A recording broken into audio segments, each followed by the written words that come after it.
comment on s'organise pour y arriver dans le cadre de la génération Green.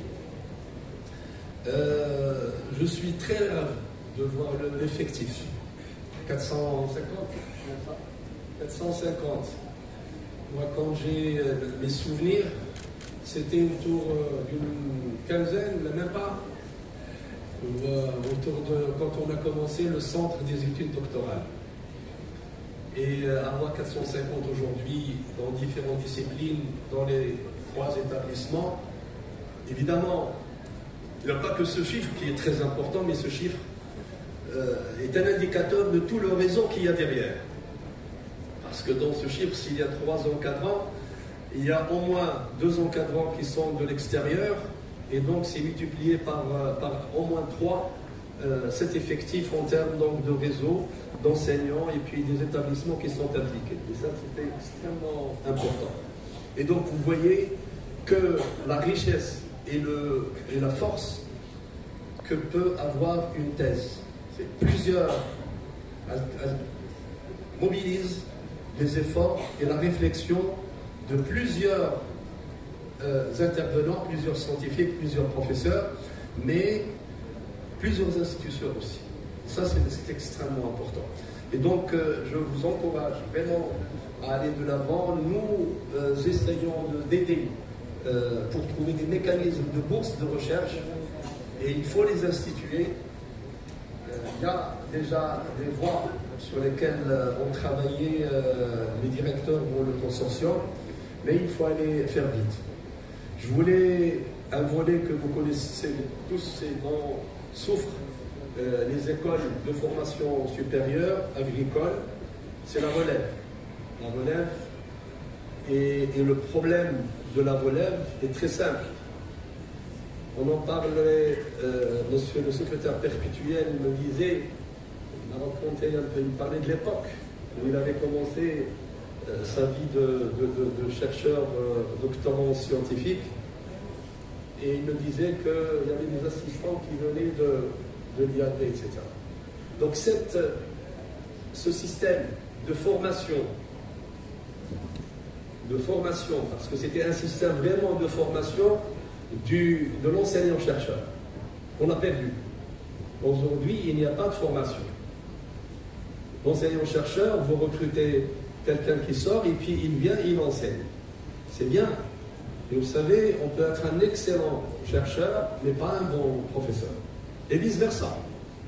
Donc, ce système, on l'a perdu, et il faut trouver des mécanismes pour, justement, combler. Et pour les établissements et les écoles, je ne dirais pas seulement dans le domaine agricole, mais toutes les écoles supérieures, le gros problème, c'est que quand on exige un doctorat pour recruter, vous voyez, c'est-à-dire que c'est un prérequis, doctorat. Alors qu'avant, la différence, c'est qu'avant, ce n'était pas un prérequis. Mais il faut l'avoir pour avancer. C'était l'inverse, c'est-à-dire vous vous formez à travers le doctorat. Aujourd'hui, il faut avoir un doctorat pour recruter. Et quand on veut recruter un vétérinaire, il se trouve qu'on ne trouve pas de vétérinaire qui a un doctorat. Un vétérinaire, quand il sort, il va travailler ailleurs, il va trouver du travail, il va travailler ailleurs. Donc voilà la difficulté. Et c'est ça la complexité, si vous voulez. Donc, il faut trouver le mécanisme pour recruter des spécialistes. C'est pas parce qu'un physiologiste, qui enseigne les vétérinaires, il doit être un vétérinaire. Un physiologiste biologique, ça ne veut pas dire qu'il doit être très compétent, mais il faut que le vétérinaire physiologiste soit le vétérinaire qui enseigne les vétérinaires. C'est ça le problème. Mais bien sûr, vous pouvez avoir les autres disciplines qui viennent d'ailleurs. Donc, en réalité, dans une école, quand on dit une grande école de formation à un métier, il faut avoir 60, 65, jusqu'à 70% du corps qui vient de cette spécialité. Et le reste vient d'ailleurs, bien sûr. Et malheureusement, c'est ça la difficulté. Sinon, vous n'avez pas la différence entre un ingénieur ou un spécialiste, un vétérinaire ou un spécialiste du domaine et un autre. Parce qu'il y a un apprentissage au métier avec donc, la formation scientifique. Donc, je vous encourage d'abord, messieurs les directeurs, à réfléchir, à continuer à réfléchir, parce qu'on en a déjà parlé, pour trouver une solution à ce sujet. Les mécanismes d'attractivité et d'attraction des chercheurs, des scientifiques qui s'investissent à la formation à travers la recherche, il faut proposer, si vous voulez, des initiatives et on vous appuiera, on vous aidera. Mais il faut institutionnaliser tout ça, très important. Parce que c'est à travers les bourses, à travers les encouragements que vous pouvez attirer les meilleurs qui viennent à faire donc la recherche. C'est très important. Et évidemment, ce centre, évidemment, il est ouvert à l'ensemble des Marocains et Marocaines, peu importe où ils ont été formés auparavant. Et au contraire, ça donne des opportunités également à ceux qui ont fait les universités, etc., de venir faire également, s'investir dans ce secteur. Merci encore à messieurs les directeurs et à tous les enseignants-chercheurs qui, franchement, font un excellent travail. 450 doctorats, ce n'est pas c'est pas peu pour le secteur et je connais les conditions et donc je voudrais sincèrement vous féliciter et vous remercier et vous encourager pour cela. Je voudrais également vous dire que l'organisation de ces doctorales, quel est l'objectif de ces doctorales? Je me rappelle dès le départ que lorsqu'on a lancé le centre, c'est que les doctorants qui conduisent une recherche dans un domaine, qu'ils puissent avoir l'opportunité d'exposer ce qu'ils font et d'expliquer ce qu'ils font aux opérateurs du domaine. C'est ça l'objectif, de s'ouvrir, de communiquer et de pouvoir donc faire le rayonnement de ce qu'ils font pendant leurs études. C'est ça l'objectif. Ce sont ça les doctorats. Et en discutant donc avec messieurs les directeurs, on a proposé déjà il y a quelques années, c'est que ce salon offre les meilleures conditions pour arriver à cet objectif. Parce que vous avez tout le monde, et vous avez également l'international, un monde diversifié, et donc c'est le moment, si vous voulez, c'est l'endroit idoine. Donc je vous encourage à vraiment structurer ces doctorales Bachikono, une composante programmée, connue, qui prend sa place au sein du SIAM, où tout le monde attendu, et de la publicité autour avant pour communiquer, pour que les gens viennent. Et je vous encourage à aller plus loin pour vous ouvrir à l'international, à travers vos connexions internationales, que vous puissiez inviter également les universités, les établissements à l'international pour pouvoir venir assister aussi bien des doctorants que des représentants de ces pays.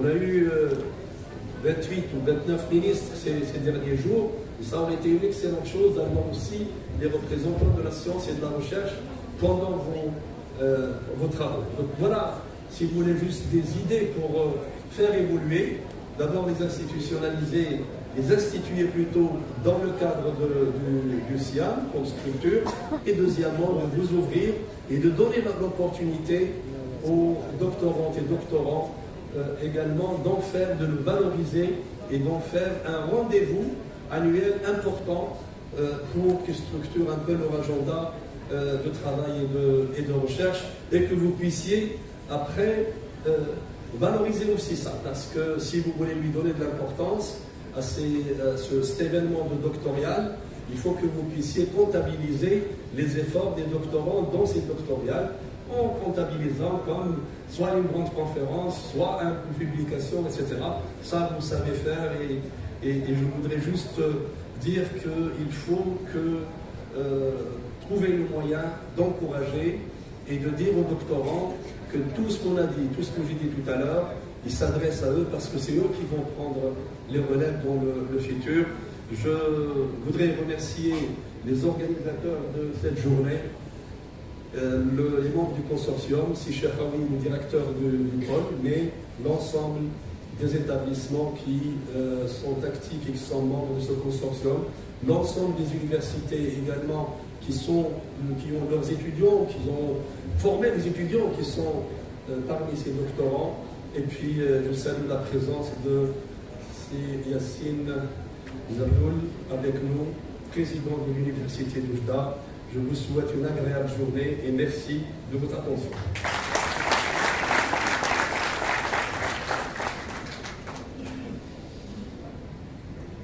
Je vous remercie, Monsieur le Ministre, pour votre discours, qui sera sans aucun doute une source d'inspiration pour les participants à cette cérémonie. Et au nom du consortium, je me permets de prendre la parole pour dire un mot donc, à cet événement du doctorat. Son Excellence, Monsieur le Ministre, Monsieur le gouverneur de Meknes, Monsieur le secrétaire perpétuel de l'Académie Hassan II des sciences et techniques, Messieurs le directeur central du ministère de la Culture, Messieurs les directeurs du consortium de la stratégie nationale de la formation et de la recherche agricole, Messieurs les enseignants, Messieurs les honorables invités, chers collègues, chers doctorantes. C'est avec un grand plaisir que je vous accueille aujourd'hui pour le lancement des doctorales du Centre des études doctorales du consortium, organisé sous le thème de la recherche scientifique, innovation et transfert, levier pour la culture marocaine de demain. Le choix de ce thème interpelle tous les acteurs puisqu'il met en évidence le rôle clé de la recherche scientifique, de l'innovation et du transfert de technologies dans le développement de l'agriculture marocaine de demain. Il convient de noter que le Salon international de la culture marocaine est une plateforme incontournable pour l'échange de connaissances et d'expériences entre les professionnels du secteur agricole, les experts et les chercheurs. C'est donc le cadre idéal pour organiser les doctorales de notre consortium.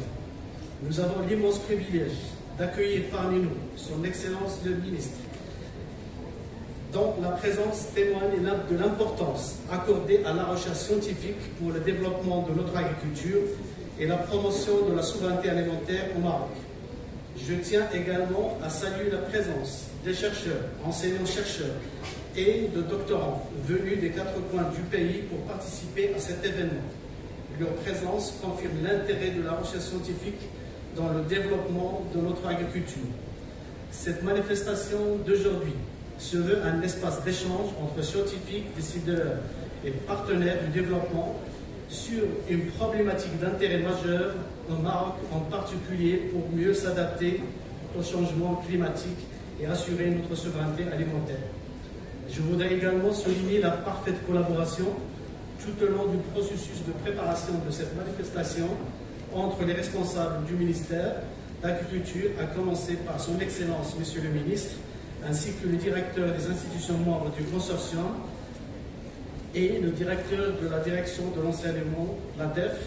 La conjonction des efforts de tout nous a permis d'organiser cette manifestation dans les bonnes conditions. Permettez-moi enfin de saisir cette opportunité pour présenter mes vifs remerciements à mes collègues coordonnateurs des différents domaines de recherche, les organisateurs, le comité scientifique et aux doctorantes et doctorants pour leur généreuse contribution. Je remercie également les collègues d'enseignants-chercheurs et chercheurs de l'INRA du consortium présents et qui certainement enrichiront le débat par ces communications scientifiques de leurs doctorants. Je voudrais remercier son Excellence le Ministre, Monsieur le Ministre, pour son soutien et son engagement en faveur de la recherche dans le domaine de l'agriculture d'érable. Et nous sommes convaincus que nous pouvons compter sur votre leadership pour continuer à développer des solutions innovantes et durables pour notre agriculture. En tant que responsables du centre doctoral du consortium, nous sommes déterminés à jouer un rôle central dans l'accompagnement de votre ministère dans la déclinaison des objectifs de la nouvelle stratégie nationale de l'agriculture et nous sommes conscients que notre mission est cruciale pour répondre aux défis actuels et futurs du secteur agricole marocain. Je vous remercie encore une fois de votre intention et je vous souhaite à toutes et à tous une excellente visite au Siam et de fructueuses discussions au cours de ces doctorales. Et je lance les journées doctorales ouvertes. Et pour le déroulement, après donc, cette session, il y aura une session plénière où il y a donc, des experts qui vont assurer donc, deux présentations. Par la suite, il y aura donc une session réservée au mécanisme compétitif pour présenter donc, les travaux qui se font dans ce mécanisme offert par notre tutelle. Et par la suite, il y aura 4 sessions réservées aux doctorants. Et aussi, j'aimerais souligner que pour encourager les doctorants et les doctorants, il y a des prix réservés à la meilleure et à la deuxième communication orale par domaine, et aussi 3 prix pour les meilleurs posters. Et je vous invite à faire un tour dans le hall pour visiter les expositions des posters. Merci à vous.